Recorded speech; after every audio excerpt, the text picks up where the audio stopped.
So it's the top of the hour, and out of respect for everybody that's here on time, I'm going to get started. So welcome everyone, and thank you for taking time out of your busy schedule to be here with me today. I'm Jane Bloffus, and I'm thrilled to be with you. I'd like to thank Matt and Insurance WebX for inviting me back again today. It's always fun to do this sort of stuff. I'd just like to do a quick check to make sure you can see the slides. The slide that should be in front of you is 7 leadership skills with all of my social media contact. And I also want to make sure that you can hear me all right. So could you just put a little yes in the chat box for me, please, just so that I know that I'm not talking to myself.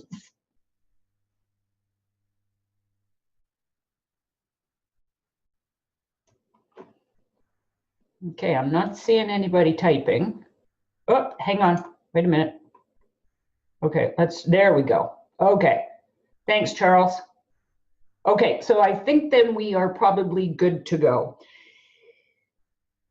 It's wonderful to have so many people from Canada and the US here with me today. And at the end of this webinar, I will be sharing a token of appreciation, of my appreciation with you for spending time with me today. So please stay tuned. I also wanted to let you know that I don't believe in death by PowerPoint, so I trust that you will enjoy our time together today. So let's get started. Okay, just as soon as I get these slides moving forward will be great. So I don't know if we've met yet, but just let's give you a little bit of background on who's Jane. Financial services career, 25 plus years with 4 major life and health companies. I was an advisor and established 4 client bases across Canada, 2 of them stone cold. I've been a sales manager, head office executive, and run the Salesforce training divisions for 3 major life insurance companies. And I stepped off the corporate bus in 2008 because I decided it was time to recreate myself. So I opened the Bloffus Group Incorporated, which is based here in Toronto. Today, I'm a best-selling author of the book With the Stroke of a Pen, Claim Your Life, which is now in its 3rd edition, an international speaker, and I'm thrilled to share with you that I'm going to be presenting a 90-minute focus session at MDRT Miami this year. And I am a business coach to financial advisors, managers, and I also coach small business owners. As I work with my clients, one of the things I'm finding more and more of them are looking for is help to develop their leadership skills. Many of them have told me that they were not even aware how much they needed this kind of support until we started working together. And others have shared that they've been hard-pressed to find the practical leadership skill development help they have so desperately been looking for. You know, some of the people I work with are first-time leaders whose new leadership responsibilities are keeping them awake at night. Alternatively, others have intuitively gravitated toward their leadership role over the years without any formal professional development to help hone their skills. And now they confess to me that they are terrified because of what they think they do not know. Our individual leadership style can show itself in many different ways. As a child, I was always the one organizing all of the other kids in the neighborhood. During my high school years, I served as the captain of just about every sports team I played on. By the age of 13, I was running 3 home-based businesses. And over my 25 years in the financial services industry, I consistently moved up my own particular leadership ladder. Now, some of you here with me today might be thinking to yourself, Jane, I'm an advisor. I'm not in a leadership position, so this isn't for me. But let me ask you to think about this for a moment, please. As an advisor, whether you are leading a prospect or client to implement the proposals you have presented, or you are leading your team to grow your practice, there are skills that all of you need to have in this area in order to excel. You have to lead your prospects and clients to act on and to implement your recommendations. And if you have a team working with you, such as a junior advisor or maybe an assistant, You have to lead them to help achieve the vision you have for your practice and for your growth. As I've shared with you, I've been an advisor myself, and I've worked with countless advisors over my career. And those who excel in this industry are true leaders, whether it be leading themselves or others. Therefore, I invite you to hang with me to find out what I believe are the 7 leadership skills that are important to everyone's success. And to do that, I thought we'd take a different look into what leadership skills are important by breaking down what each of the letters in the word leaders means to me. And I'd love to hear your thoughts and as to what you believe makes a good leader, and I invite you to share them here with all of us in the chat box. And I'll also be happy to take questions at the end. And yes, Stephen, this is being recorded. Mind you, I hope you stay. So let's look at the L in the word leaders. Good leaders listen with intent. And I stress that. They listen with intent to what people are sharing with them. These leaders park their own thoughts, and they do not sit there waiting for their turn to talk or to offer a rebuttal to what they think they may have heard. They ask additional questions to probe for clarity regarding what they thought they heard before they speak or offer their own personal thoughts. Think about this. How many times have you personally been in a situation where you know someone is not listening to you and they're chomping at the bit to jump in the minute you take a breath of air? We've all been in that situation, haven't we? But I ask you to stop and think for a moment. How did that make you feel? Did you feel heard and validated, or did you feel like your thoughts or your opinions didn't count for anything? Listening is one of the most critical skills for anyone who is working with the public or managing people. So what does the E mean when it comes to good leaders? Good leaders help their people to develop their skill set by educating them either through their own firsthand experience or by providing access to the right courses or development opportunities. They also help their team members to develop a success toolkit filled with multiple skills, thereby creating opportunities for them to seek higher roles, either within their own company or to branch out and to seek them themselves elsewhere. Good leaders aren't afraid of developing their people to spread their wings and fly. I'll give you a case in point. When I was in corporate, I had a team of 15 people, and I had 6 direct reports that were management reporting directly to me. And in 1 year, I had complete turnover in my direct reports. Now, I also had somebody who was my assistant who was retiring, but I had complete turnover and had to rebuild my team.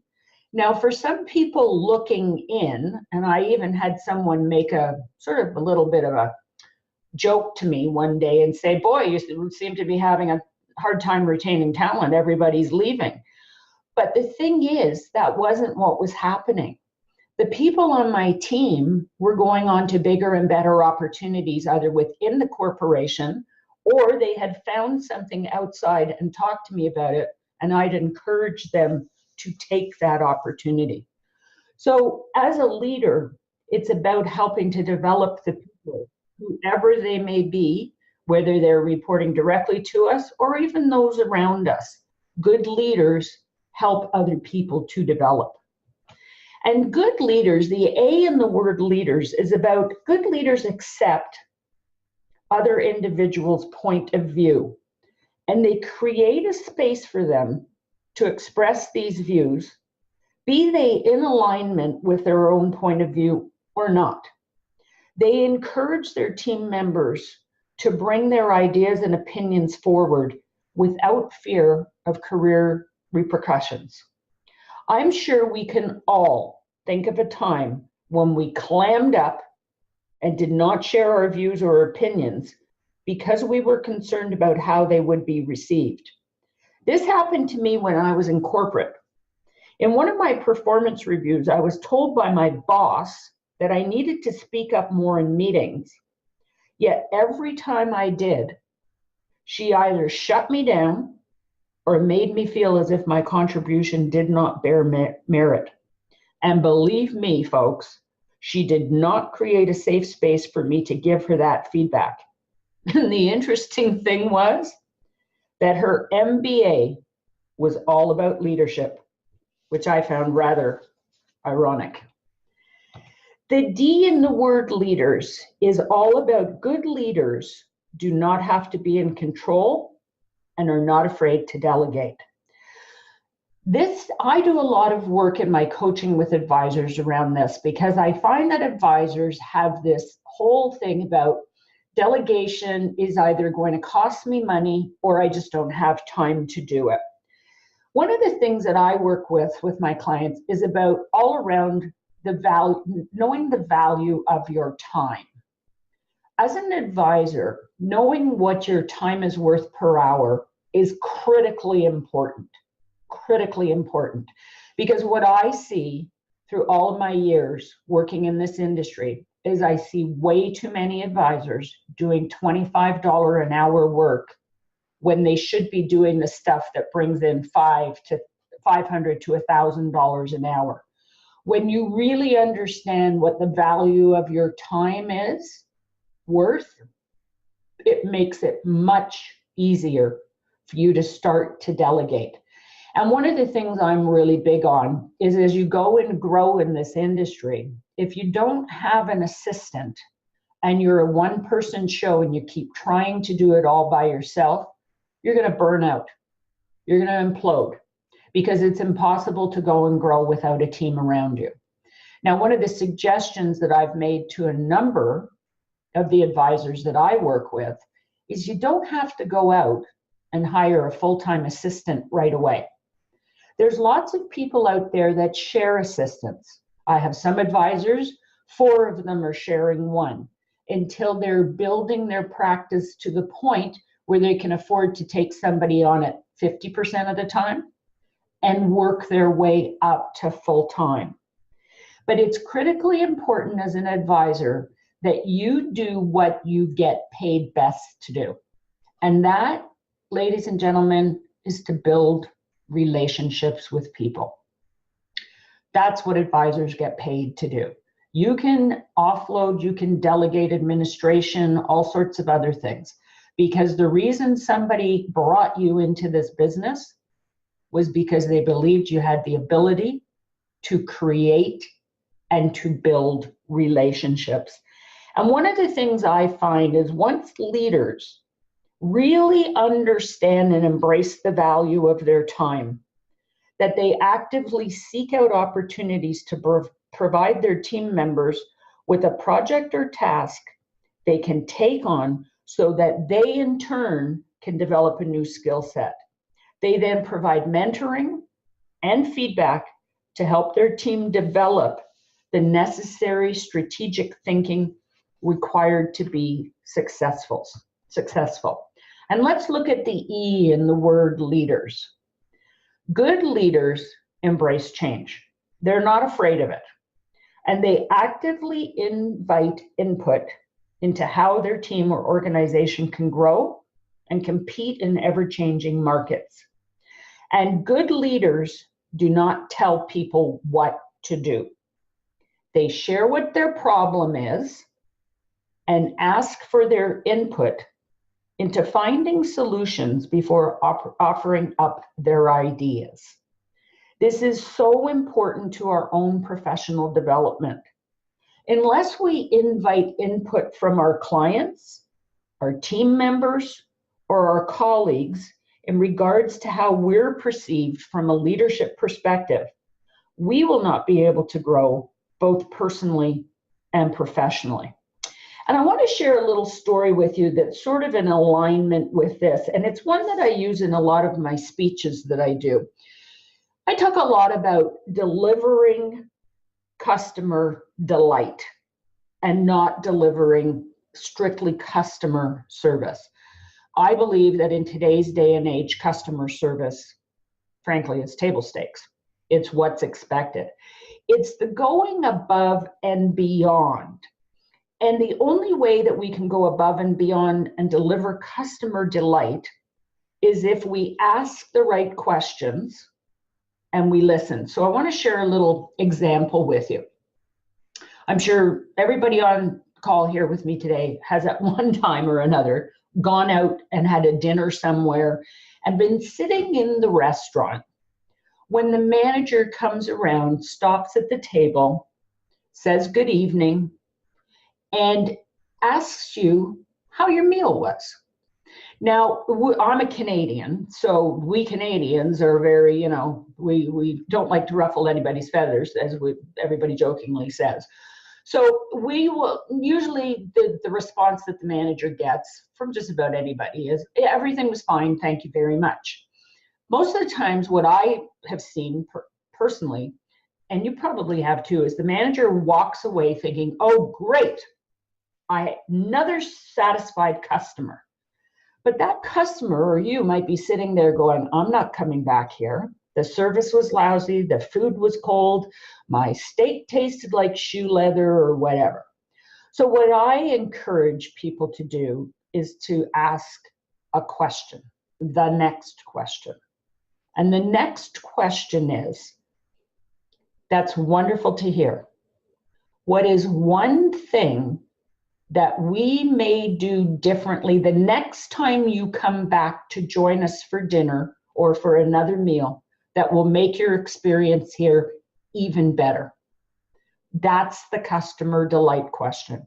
Because then that's when a manager has actively invited the input and asked for feedback to make the experience better. This is where they might find out that the service wasn't good, the food was cold, the steak tasted like shoe leather. But instead of walking away thinking all is okay, because they have actively invited the input and the feedback through that one question, they can make the experience better. This is something I also encourage you as advisors to do if you're working with a team, if you have people reporting to you, is to ask that question to the people that are around you. What's the one thing that I could do better to make your experience interacting and working with me a better one? It's amazing. I've had advisors email me and say, Jane, that question brought out things I never would have known about if I hadn't asked the question. So good leaders do not fear feedback and do not fear change. They embrace it and actively ask for it. The R in leaders is about good leaders give credit where credit is due. And they reward and encourage high work, high performance, and innovation. They do not take other suggestions or ideas and claim them as their own. And this is the underlying piece around integrity, morals, and values. If you have ever been in a situation where you have seen it or it has happened to you firsthand, where an idea someone has come up with or you have come up with is the credits taken by the person you report to, what kind of a taste does that leave in your mouth? In mine, it doesn't leave a good one at all. And good leaders help their teams to celebrate their collective successes and engage their people by inviting them to offer suggestions as to what might be the best way for them to come together and celebrate. You know, I have a 32-year-old daughter, I had her at a very young age, who's going through a situation right now where the leader on her team, he was a high-performing salesperson in the organization, And so they brought him into management thinking he'd be able to translate that into a leadership position.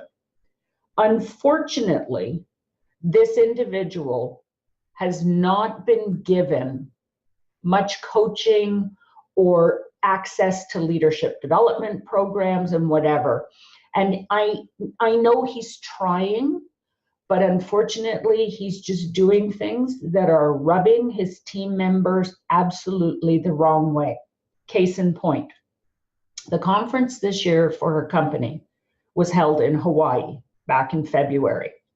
And it's a pretty steep goal that they have to hit in order for them to be able to attend.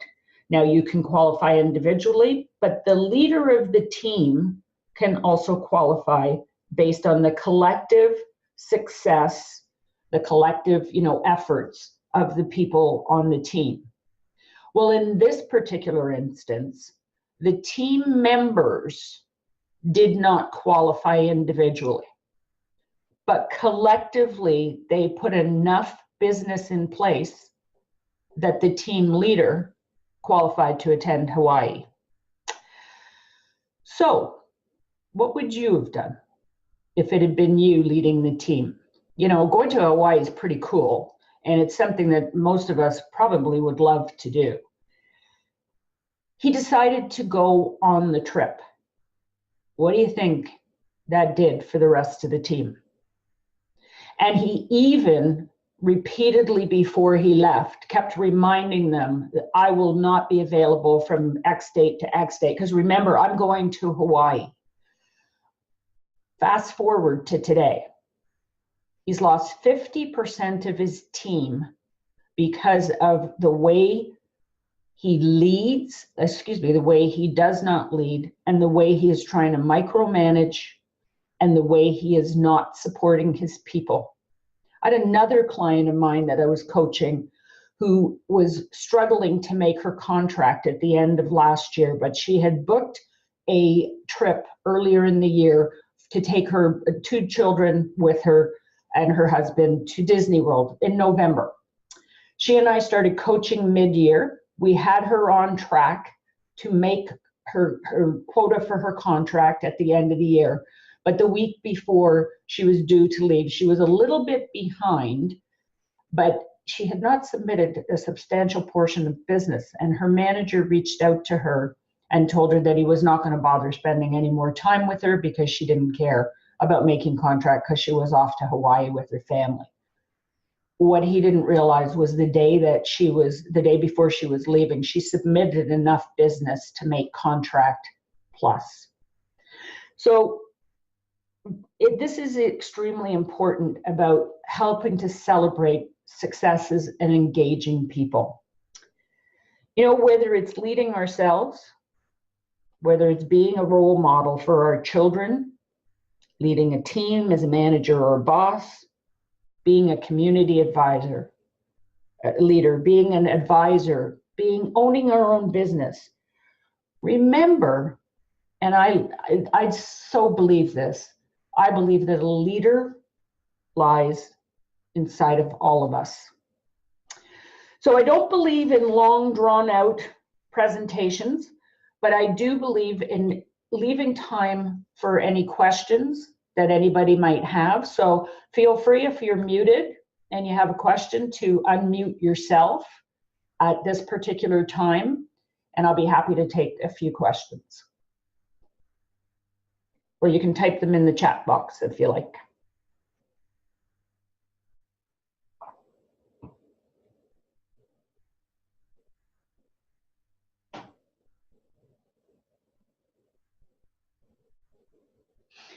So I'm going to share with you a question that I've heard. Okay, Howard, please go ahead. Just unmute yourself.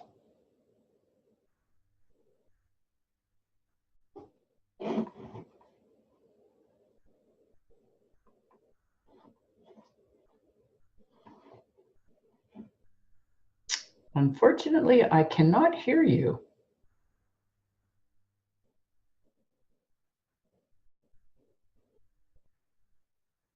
Howard, would you mind typing your question in the chat box? For some reason, I can't hear you.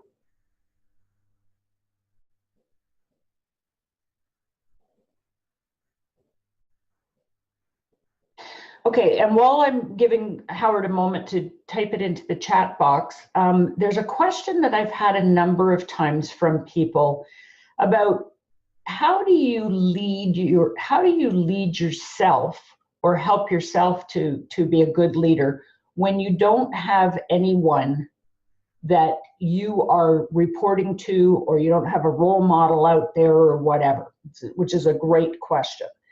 And the thing that I highly encourage people to do is, if that's the situation, then find yourself a mentor. That mentor could be in the business.